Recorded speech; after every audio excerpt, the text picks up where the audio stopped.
Mix veg বা bit গাজরের তরকারি বলতে পারেন।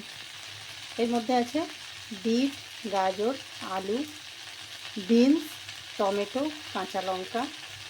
এর মধ্যে আরও আপনি ফুলকপি, বাঁধাকপি, শিম যা থাকবে দিতে পারেন।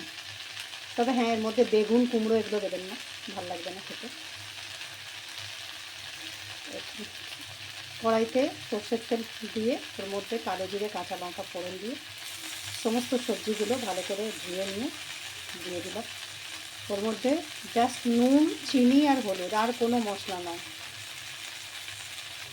একদম। তারপরে ঢাকা দিয়ে রেখেছিলাম, 15 মিনিট হয়ে গেছে। দেখুন আলু সেদ্ধ হয়ে গেছে। আলু সেদ্ধ হয়ে গেছে মানে সবই সেদ্ধ হয়ে গেছে।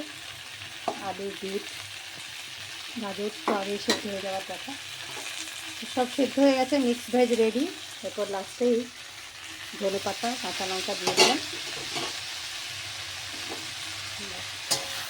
রেডি হয়ে গেছে। এর মধ্যে জল দিইনি আমি একটুও। আপনারা যদি একটু জল দিতে পছন্দ করেন, একটু জল দিলে চান, তাহলে একটু জল দিতে পারেন। নাহলে এটা একটাই কাদা কাদা মতো, মানে একটু ভাজা ভাজা টাইপ হয়। ভালো লাগে এটা রুটি দিয়ে, পরোটা দিয়ে খেতে।